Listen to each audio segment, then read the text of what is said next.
You've probably heard about SpaceX's recent crewed mission to the ISS, or Crew Demo 2.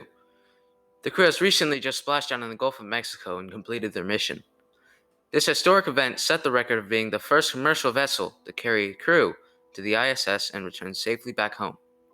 On this episode of Space Simplified, we will be going over why this is so historically important and the events leading up to launch all the way to splashdown. Let's get into it.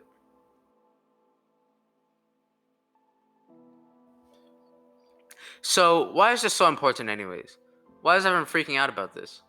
Russia already has Soyuz. Why make a new launch system when we could just pay Russia to take us to space?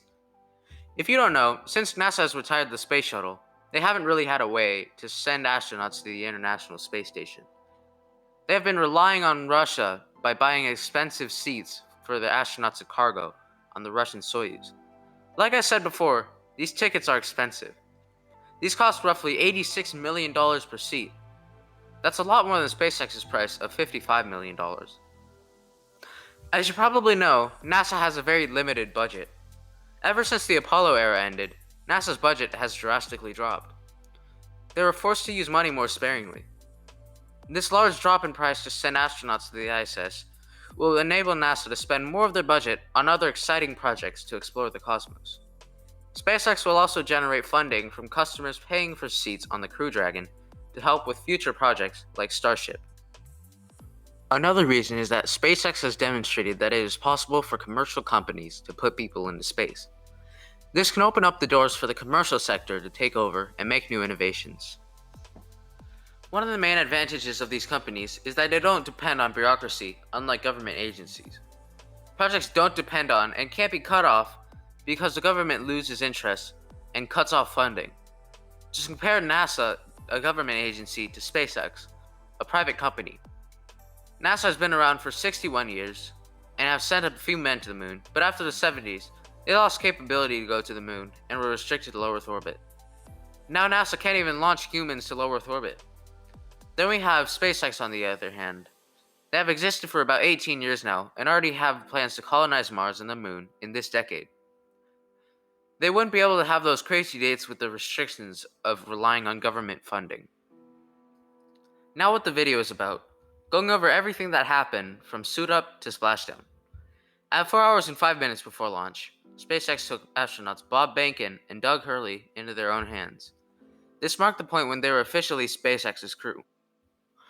At 4 hours before launch, Bob and Doug entered the suit-up room and began to put on their sleek flight suits designed by SpaceX. At 3 hours 22 minutes before launch, the astronauts say their final goodbyes and hop into their Tesla Model X and are escorted to Launch Complex 39A at Kennedy Space Center. 33 minutes later, they arrive. Once there, they walk up the launch tower to the crew access arm. They make a historic walk to the capsule and board. At 2 hours and 15 minutes before launch, their seats in the Dragon rotate into flight position. At 1 hour 55 minutes, Dragon's hatch is closed. At 45 minutes before launch, there's a go-no-go poll for fuel loading to proceed. At 42 minutes before launch, the crew access arm was retracted. This restricts anyone from getting close to the Dragon. Bob and Doug were now on their way. A few minutes later, the launch abort motors were armed. These are 4 side-mounted Super Draco engines that can pull the capsule away from a Falcon 9 in the case of an emergency.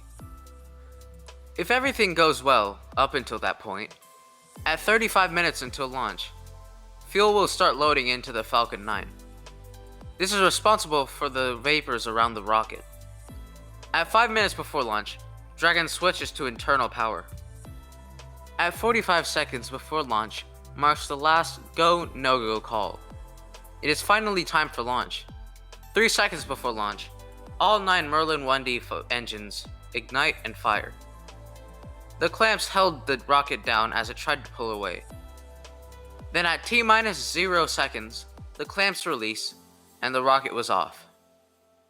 At about 1 minute into flight, the rocket hits maximum aerodynamic pressure, or max Q. This is when the speed of the rocket and the thickness of the air put the most amount of pressure on the capsule and the rocket. Even though the rocket's speeds keep increasing, the air gets thinner and doesn't put as much pressure on the vehicle. At around 2 minutes and 30 seconds into flight, the 9 Merlin engines on the first stage shut down. This is otherwise known as the main engine cutoff, or MECO. The first stage and second stage separated, and the one vacuum-optimized Merlin engine fired to push the second stage and Dragon into its desired orbit.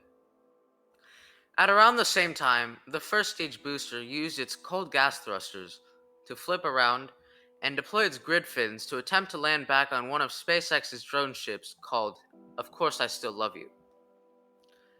At about 4.5 minutes into flight, as the first stage booster began to fall back to Earth, it executed a burn to slow down to re-entry. The grid fins now started steering it to the drone ship. At around 9 minutes into flight, the second stage engine cut off.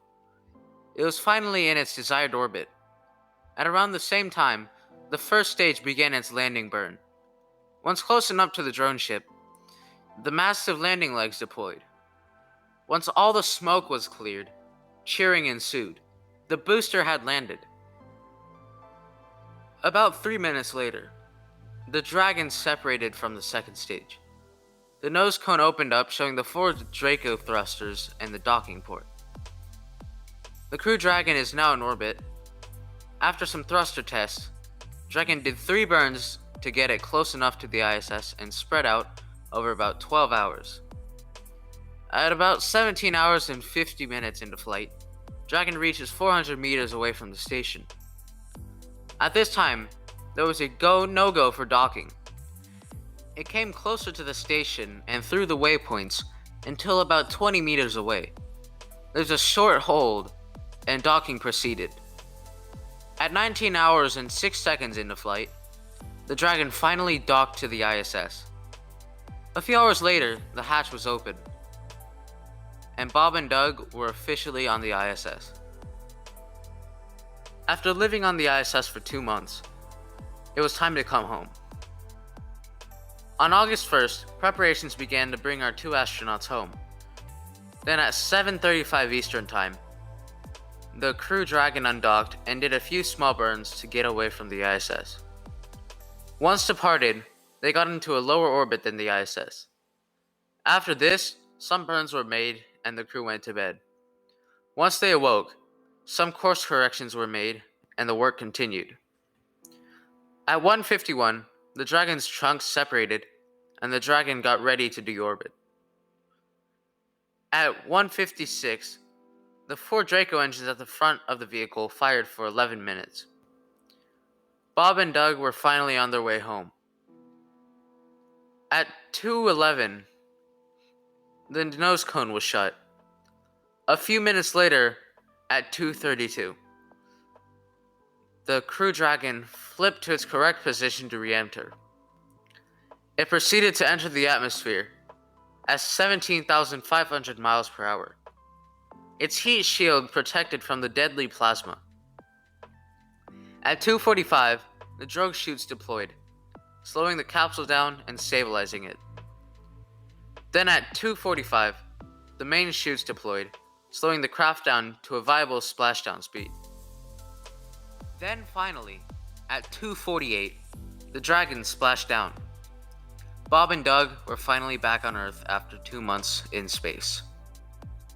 Before we end this video, we would like to thank you for watching. We know that it was very rough, but we will try to improve as we get more practice.